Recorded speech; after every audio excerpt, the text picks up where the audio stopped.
पाकिस्तान के खिलाफ सेना ने अपना दम्य साहस और शौर्य दिखाया, लेकिन राजनीति में बयानबाजी किस स्तर पर आ गई है देखिए। कि सेना में भी जाति खोजी जा रही है। एसपी के महासचिव रामगोपाल यादव ने विंग कमांडर व्योमिका सिंह और एयर मार्शल ए के भारती पर जातिगत टिप्पणी की। कर्नल कुरैशी को इनके मंत्री ने गाली तक दी। हाई कोर्ट ने एफआईआर करने का आदेश कराया। हाई कोर्ट, लेकिन दिव्या सिंह के बारे में इन्हें मालूम नहीं था कि वो कौन, और न एयर ऑपरेशन के जो इंचार्ज थे एयर मार्शल अवधेश कुमार भारती, न उनके बारे में मालूम था, वरना इन्हें भी गाली दे। मैं आपको बता दूं कि दिव्या सिंह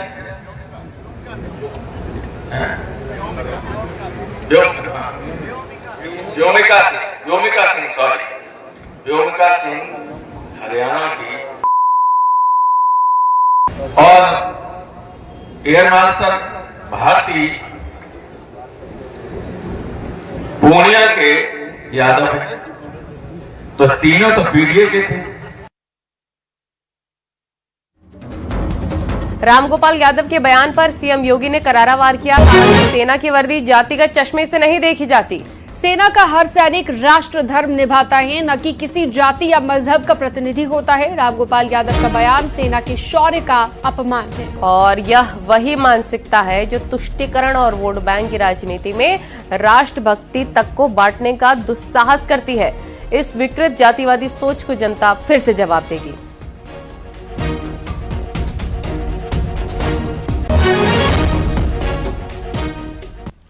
वहीं समाजवादी पार्टी के महासचिव रामगोपाल यादव के विवादित बयान की योगी सरकार के मंत्रियों ने निंदा की है। साथ ही कहा, समाजवादी पार्टी सियासत के लिए सेना में भी जाति धर्म ढूंढ रही है।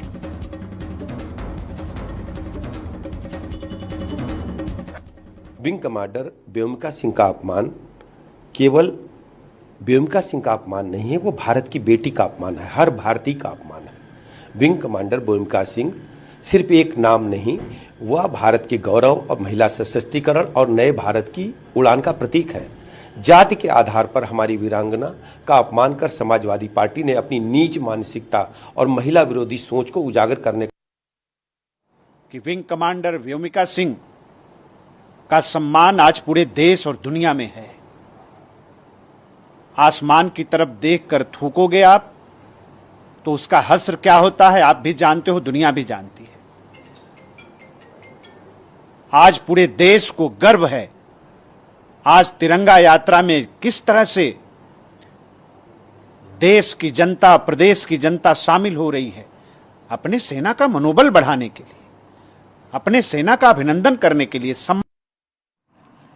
मैं इसमें इतना कहना चाहूंगी कि जो हमारी सोफिया कुरैशी और व्योमिका सिंह विंग कमांडर जो ब्रीफ कर रही हैं, जो उस युद्ध को जीती हैं, जो उस युद्ध के माध्यम से भारत को एक गौरव का अनुभव कराया है, ऐसी जो वीरांगना बेटी हैं भारत की, उनके लिए रामगोपाल जी का ये कहना कि ये तो जाटव है, मैं इसकी घोर निंदा करती हूँ। ये सब समाजवादी पार्टी कभी बाबा भीमराव अंबेडकर के फोटो के साथ खिलवाड़ करती है, कभी जाति के साथ खिलवाड़ करती है, तो ये देश के लिए क्या करेंगे। मैं तो यही कहूँगी कि ये देश के लिए इनकी एक अच्छी सोच नहीं है। वहीं यूपी अनुसूचित जाति वित्त एवं विकास निगम के पूर्व अध्यक्ष और विधान परिषद के सदस्य लालजी निर्मल ने कहा, समाजवादी पार्टी आज भी जातिवादी मानसिकता से बाहर नहीं निकली है। रामगोपाल यादव का बयान शर्मनाक, निंदनीय और भारतीय वायुसेना के हर जवान का अपमान है। यह नया भारत है, यहाँ जन्म से नहीं कर्म से पहचान होती है।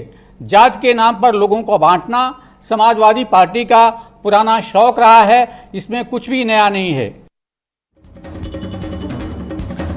ऑपरेशन सिंदूर के बाद पहली बार रक्षा मंत्री राजनाथ सिंह श्रीनगर के बादामी बाग छावनी पहुंचे और बहादुर जवानों की शहादत को नमन किया, सैनिकों के साहस को सराहा है। और साथ ही कहा कि ऑपरेशन सिंदूर के बाद सेना की कार्रवाई को पाकिस्तान कभी नहीं भूल सकता। आतंकवाद के खिलाफ भारत की कठोर प्रतिज्ञा है।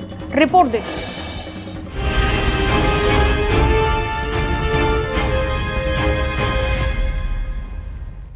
रक्षा मंत्री राजनाथ सिंह आज श्रीनगर में जवानों का जोश हाई करने पहुंचे थे।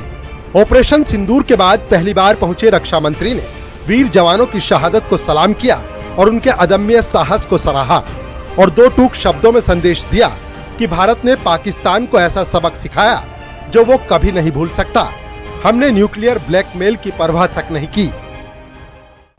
आतंकियों ने पहलगाम में धर्म पूछकर हमारे निर्दोष लोगों को मारा। उसके बाद आपने जो जवाब दिया उसे पूरी दुनिया ने देखा है।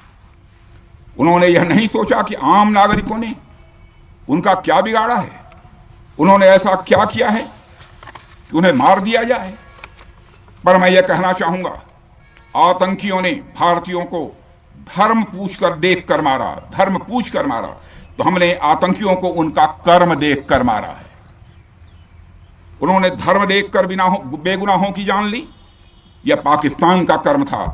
हमने कर्म देखकर उनका खात्मा किया, यह हमारा भारतीय धर्म है। रक्षा मंत्री राजनाथ सिंह ने पाकिस्तान के आर्थिक हालात पर तंज कसते हुए कहा कि उसकी हालत ऐसी है कि वो जहां खड़ा होता है, मांगने वालों की लाइन वहीं से शुरू होती है। रही बात पाकिस्तान की, तो उसकी बात ही क्या करूं आपसे। वह देश तो मांगते मांगते अपनी जहालत से एक ऐसी हालात में आ गया है कि उसके बारे में यह भी कहा जा सकता है कि पाकिस्तान जहां भी खड़ा होता है वहीं से मांगने वालों की लाइन प्रारंभ हो जाती है। हमारी सेना हमारा गर्व है। रक्षा मंत्री का संदेश साफ है कि भारत न झुकेगा न रुकेगा। आतंकवाद का खात्मा हमारी प्रतिज्ञा है। Bureau report, news 18।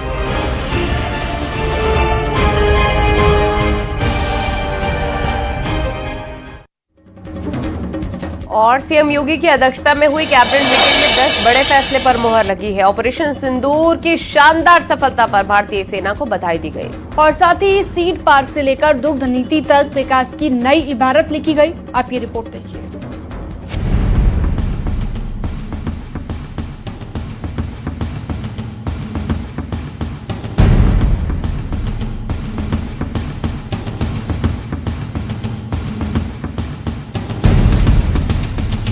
योगी कैबिनेट ने सबसे पहले भारतीय सेना के पराक्रम को सलाम किया। ऑपरेशन सिंदूर में आतंकवाद के खिलाफ भारत की ऐतिहासिक जीत पर कैबिनेट ने सेना को बधाई दी। मुख्यमंत्री योगी आदित्यनाथ ने कहा कि यह ऑपरेशन न केवल आतंकियों के लिए सबक है, बल्कि देश की सुरक्षा के लिए एक मील का पत्थर है। कैबिनेट ने सर्वसम्मति से सेना के शौर्य को नमन करते हुए अभिनंदन प्रस्ताव पास किया। राष्ट्र की रक्षा में समर्पित हमारे वीर सैनिकों पर पूरे उत्तर प्रदेश को गर्व है। ऑपरेशन सिंदूर के सफल क्रियान्वयन हेतु मंत्रिपरिषद राष्ट्र को यशस्वी नेतृत्व प्रदान करने वाले माननीय प्रधानमंत्री जी श्री नरेंद्र मोदी जी के प्रति हार्दिक आभार व्यक्त करती है। कैबिनेट ने उत्तर प्रदेश में सीड पार्क की स्थापना को मंजूरी दी, जो भारत रत्न चौधरी चरण सिंह के नाम पर लखनऊ में 130.63 एकड़ जमीन पर 251 करोड़ की लागत से बनेगा। इसके साथ ही कैबिनेट ने दुग्ध नीति में संशोधन को भी मंजूरी दी है, जिससे डेयरी उद्योग को नया बल मिलेगा। ग्रामीण क्षेत्रों में दूध उत्पादन और प्रसंस्करण को बढ़ावा देने के लिए ये कदम अहम है। इसके अलावा ग्रामीण विधानसभा क्षेत्रों में बारात घरों के निर्माण का प्रस्ताव पास हुआ है। 10% का अधिकतम अनुदान था, 5% हम ब्याज लेते थे, उसमें अनुदान देते थे। अब इसको बढ़ाकर खत्म करके 35% ही कर दिया है। 5 करोड़ का अनुदान पहले देते थे, ब्याज उपादान वगैरह, अब इसको हम 5 करोड़ ही देंगे। तो नवीन दुग्ध प्रसंस्करण इकाई स्थापना में ये सब बदलकर 10% की जगह पूरा पूंजीगत अनुदान 35% करते हुए 5 करोड़ तक की सुविधा देंगे। योगी कैबिनेट के ये 10 फैसले उत्तर प्रदेश को विकास और सुरक्षा की दिशा में अहम रोल अदा करने वाले हैं। ऑपरेशन सिंदूर पर सेना का अभिनंदन हो या सीड पार्क और दुग्ध नीति से ग्रामीण भारत का सशक्तिकरण, ये है योगी सरकार का विजन, विकास, सुरक्षा और समृद्धि। Bureau report, news 18।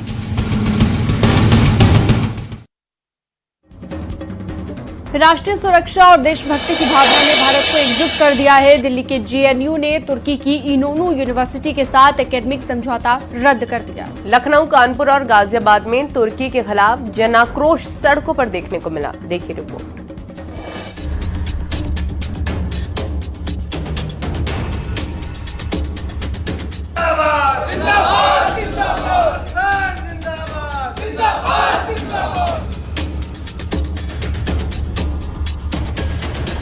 राष्ट्रीय सुरक्षा सबसे ऊपर है। इसी का नतीजा है कि भारत के खिलाफ पाकिस्तान का समर्थन करना आतंक के मददगारों को भारी पड़ रहा है। दिल्ली के जेएनयू ने राष्ट्रीय सुरक्षा संबंधी चिंताओं के चलते तुर्की की इनोनू यूनिवर्सिटी के साथ अपने एकेडमिक समझौते को रद्द कर दिया है। ये कदम तब उठाया गया जब तुर्की के भारत पाकिस्तान संघर्ष से जुड़ने की खबरें सामने आईं और तुर्की ने भारत की बजाय पाकिस्तान को अपना समर्थन दिया।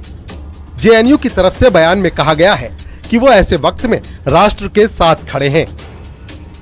JNU teaches Turkish as a language in the School of Languages, Literature and Culture. And we have an Indian professor who does it. And because of that, the administration thought that we should not have any relations with a country that supports terror and that stabs India on the back. And how can you have a relationship with somebody who's undermining India's national security? And as a citizen and as an academic, it is undermining my human security. उधर लखनऊ के छोटे इमामबाड़े के बाहर शिया धर्म गुरुओं और मुस्लिम समाज ने तुर्की के खिलाफ हुंकार भरी। ऑपरेशन सिंदूर में तुर्की के पाकिस्तान को समर्थन देने पर गुस्सा फूटा। सड़कों पर तुर्की का झंडा और हाथों में कुरान लिए लोगों ने तुर्की के बहिष्कार का ऐलान किया। कानपुर में भी 400 से ज्यादा सेब व्यापारियों ने तुर्की के सेबों पर लिखा नॉट फॉर सेल। गुमटी के व्यापारियों ने कहा कि हम इन्हें खराब कर देंगे लेकिन बेचेंगे नहीं।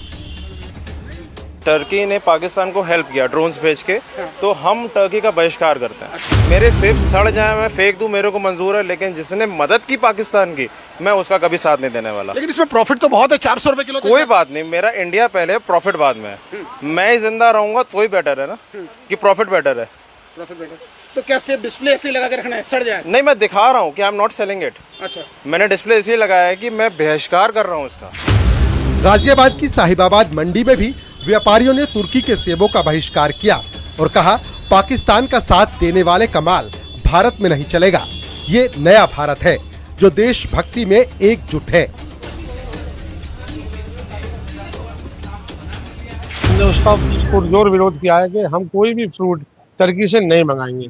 ओनली हिमाचल एंड कश्मीर, बस। Make in India, made in India and government should support Himachal and Kashmir farmers, क्योंकि हम लोगों के जो हिमाचल के फार्मर्स है खास तौर से वो इतने प्रोग्रेसिव हैं।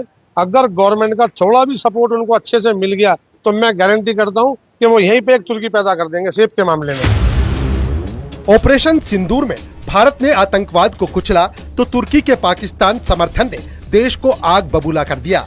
जेएनयू से लेकर सड़कों और मंडियों तक भारत एक स्वर में कह रहा है आतंक का साथ देने वालों का बहिष्कार जरूरी है।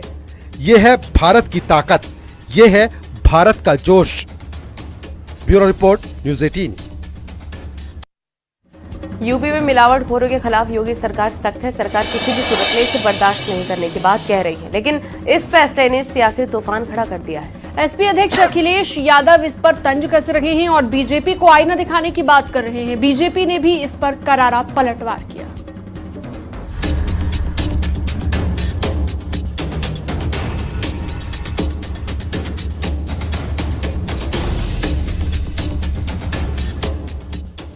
सीएम योगी ने खाद्य पदार्थों में मिलावट और नकली दवाओं के कारोबार को सामाजिक अपराध करार दिया है। लखनऊ में अधिकारियों के साथ बैठक में योगी ने साफ कहा कि मिलावटखोरों से कोई समझौता नहीं। उन्होंने 4 बड़े निर्देश दिए जिसमें मिलावटखोरों की पहचान उजागर हो, उनकी तस्वीरें प्रमुख चौराहों पर लगाई जाए, दुग्ध उत्पादों की विशेष रूप से जांच हो, जांच के लिए डेडिकेटेड टीम बने। योगी का मकसद है कि आम जन का स्वास्थ्य सुरक्षित रहे और मिलावटखोरों का धंधा पूरी तरह खत्म हो। लेकिन योगी के इस ऐलान ने सियासी रंग ले लिया है। समाजवादी पार्टी अध्यक्ष अखिलेश यादव ने सोशल मीडिया साइट एक्स पर तंज कसा और लिखा कि बीजेपी वाले मिलावटखोरों के लिए पोस्टर नहीं, आईना लगाएं तो मिलावटखोर सामने दिख जाएंगे। सपा सांसद ने भी अखिलेश का समर्थन करते हुए सवाल उठाया। आज 7 सालों से मिलावट करा रहे हैं और आज उनको मिलावट की याद आ रही है। मिलावटखोरों पे कार्रवाई सख्त होनी चाहिए कि नहीं? 7 वर्ष तक ये क्या कर रहे थे? क्या 7 वर्ष से पहले भारत के संविधान में लिखा था कि मिलावटखोरों को छूट दे दी जाए? 7 वर्ष बाद इनकी नींद खुल रही है। वहीं बीजेपी ने समाजवादी पार्टी पर पलटवार करते हुए कहा कि अखिलेश यादव के बयान से लगता है कि वो मिलावटखोरों के साथ खड़े हैं। देखिए, अखिलेश जी जो बातें करते हैं उससे साफ साफ जाहिर होता है कि वो अनैतिक कामों के साथ में जुड़े हुए हैं या उनको आगे बढ़ाने का काम करते हैं। आखिर क्या कारण है कि मिलावटखोरों के साथ में वो खड़े हो रहे हैं? मिलावट करना एक जनमानस की मृत्यु करने के बराबर है, हत्या करने के बराबर है। और आज विरोध करते करते ऐसे लोगों का भी वो पक्ष में खड़े हो रहे हैं, बहुत दुर्भाग्यपूर्ण है। राजनीति का स्तर बना के रखना चाहिए, इतना नीचे नहीं गिरना चाहिए। मिलावटखोरों के खिलाफ एक और योगी सरकार एक्शन में है तो वहीं सियासी घमासान भी शुरू हो गया है। जहां योगी का बुलडोजर मिलावटखोरों को सबक सिखाने को तैयार है, वही अखिलेश तंज कस रहे हैं। Bureau report, news 18।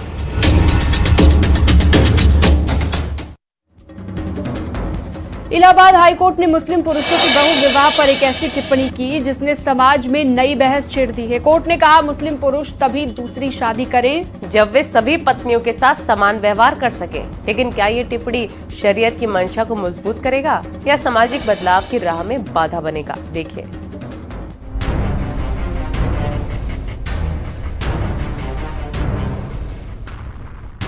Allahabad high court ने मुरादाबाद के एक मामले की सुनवाई के दौरान मुस्लिम पुरुषों के बहुविवाह पर बड़ी टिप्पणी की है।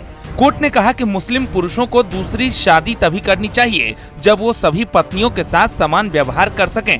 कुरान में खास वजहों से बहुविवाह की इजाजत दी गई है, लेकिन पुरुष इसका अपने स्वार्थ के लिए दुरुपयोग करते हैं। मुस्लिमों के बहुविवाह पर बेहद अहम टिप्पणी की है। कोर्ट ने कहा है कि मुस्लिमों को दूसरा विवाह तभी करना चाहिए जबकि वह सभी पत्नियों को के साथ समान व्यवहार कर सकते हों। कोर्ट ने यह भी कहा है कि कुरान में जो इजाजत दी गई है उसके हिसाब से अपने स्वार्थ के लिए इसका गलत फायदा मुस्लिमों को नहीं उठाना चाहिए। कोर्ट ने कॉमन सिविल कोड का भी हवाला दिया है और कहा है कि अपने स्वार्थ के लिए इस तरह दूसरी शादी करना कतई उचित नहीं है। हाईकोर्ट की इस टिप्पणी ने समाज में दो धारणाएं बना दी है। जहां मुफ्ती मौलाना शहाबुद्दीन रजवी ने इसे शरीयत के अनुरूप बताकर स्वागत किया, वहीं बरेली की सामाजिक कार्यकर्ता शबनम राफिया ने इसका विरोध किया है। इलाहाबाद हाई कोर्ट ने जो फैसला दिया है वो बिल्कुल सही और दुरुस्त है। उन्होंने कुरान और हदीस यानी शरीयत की मंशा के मुताबिक फैसला दिया है। पैगंबर इस्लाम सल्लल्लाहु ताला अलैहि वसल्लम ने फरमाया कि अपनी बीवियों के साथ, महिलाओं के साथ हुस्ने सुलूक के साथ पेश आओ। आज के परिवेश में अगर हम इस बात को देखते हैं तो कहीं ना कहीं संविधान का उल्लंघन भी इसमें होता है।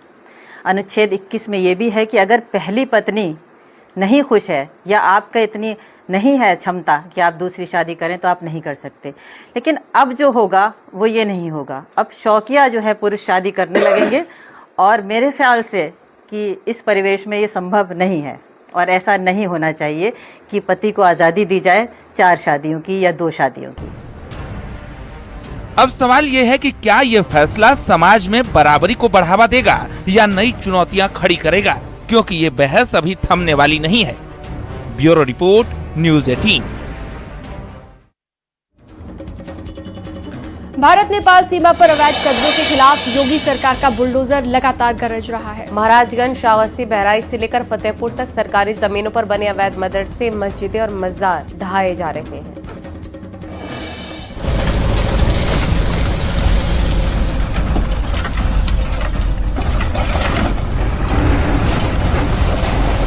नेपाल सीमा से सटे 7 जिलों महराजगंज, सिद्धार्थनगर, बलरामपुर, श्रावस्ती, बहराइच, लखीमपुर खीरी और पीलीभीत में अवैध निर्माणों पर बुलडोजर एक्शन जारी है।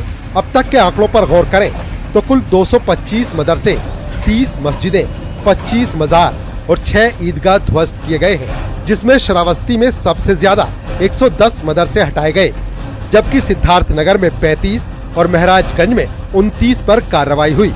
बुधवार को महराजगंज के सेमरहनी और जुगोली गांव में 2 मदरसे, श्रावस्ती के कलीमपुरवा में 1 मदरसा और बहराइच में वन भूमि पर बनी मजार को जमींदोज किया गया। महराजगंज जनपद के भारत नेपाल से सटी कुल 3 तहसीलों में लगातार अवैध निर्माण पर कार्रवाई देखने को मिल रही है। मेरे पीछे देख सकते हैं कि इसी तरह के अवैध तरीके से मस्जिद और मदरसे बनाकर के सरकारी निर्माण पर कब्जा किया गया था। प्रशासन की रिपोर्ट और जिला अल्पसंख्यक कल्याण अधिकारी के द्वारा जांच की गई अवैध मदरसों को चिन्हित कर लगातार उन्हें ध्वस्त करने की कार्रवाई की जा रही है। फतेहपुर में भी बुलडोजर एक्शन देखने को मिला। यहाँ हदगांव में तालाब की जमीन पर 24 साल से बने हजरत मोहानी मुस्लिम विद्यालय को खागा एसडीएम के आदेश पर पूरी तरह ढा दिया गया। प्रशासन इस कार्रवाई का खर्च भी मदरसा संचालक से वसूलेगा। सुरक्षा एजेंसियों की रिपोर्ट के बाद योगी सरकार ने साफ कर दिया था कि अवैध निर्माण और संदिग्ध गतिविधियां बर्दाश्त नहीं होंगी।